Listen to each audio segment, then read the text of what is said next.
Sir, Jammu Kashmir में आतंकियों को लगातार ढेर किया जा रहा है, एक के बाद एक ऑपरेशन जो है वो पूरी तरीके। भारत की वीर सेना और सुरक्षा बलों को सलाम व सलूट, जो लगातार आतंकवादियों को कब्रों में पहुंचा रहे हैं, जिन्होंने हमारे निहत्थे निर्दोषों की हत्या की, वो बख्शे नहीं जाएंगे।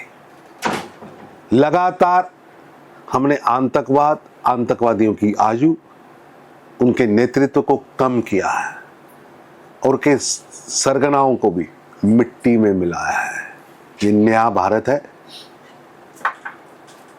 जो जीरो टॉलरेंस ऑन टेररिज्म पर वचनबद्धता से काम कर रहा है। तकरीबन 10 से ज्यादा प्रधानमंत्री मोदी जी के नेतृत्व वाला भारत है जो आतंकवादियों के लिए रहम नहीं, निहत्थे निर्दोषों की हत्या करने वालों पर रहम नहीं, कठोर कार्रवाई में जाना जाता है।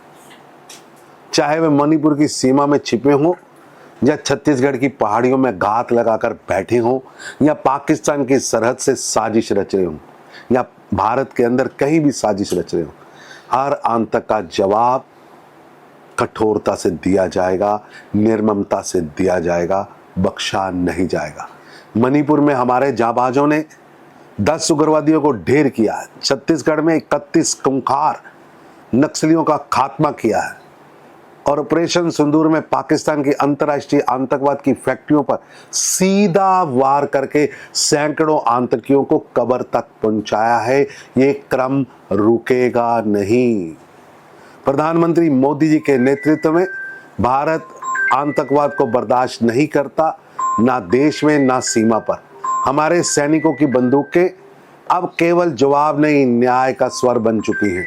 आतंकी जहां होंगे वही मारा जाएगा। ये जीरो टॉलरेंस की नीति है और यही नया भारत है। सर, जिस तरीके से जयराम रमेश लगातार सरकार पर एक के बाद एक कह रहे हैं कि पीएम जो है वो जवाब नहीं दे रहे हैं और डिप्टी सीएम अपने एनडीए राज्य के बुलाए जा रहे हैं, बाकी अन्य को नहीं बुलाया जा रहा है। इस तरीके के जो सवाल लगातार उठाए जा रहे हैं, आखिर अन्य सीएम के से क्यों नहीं, कर्नाटका हो या फिर बंगाल के हो, जवाब उनको भी तो सुनना है, ये इस मीटिंग में होना चाहिए।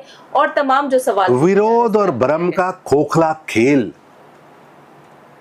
फिल्मी पटकथा की तरह खेला जा रहा है और जिनकी पार्टी से लोकसभा का टिकट लेकर टुकड़े टुकड़े गैंग के खलनायक संसद पहुंचने की तैयारी कर रहे थे और जिनके शासनकाल में खूंखार आतंकवादियों का प्रधानमंत्री आवास पे रेड कारपेट पर स्वागत भी होता था और फोटो शूट होता था, जो सर्जिकल स्ट्राइक जैसे वीरतापूर्ण कार्य पर सवाल उठाते थे, भारत के सैनिकों का मनोबल गिरा रहे थे, आज हमें उनसे देशभक्ति सीखना है। ये वही लोग हैं जो पूरे देश में आर्टिफिशियल भ्रम, आर्टिफिशियल भय का माहौल बनाकर जनता को गुमराह करने का और भारत की वीर सेना को और सेना के मनोबल को गिराने का काम कर रहे हैं।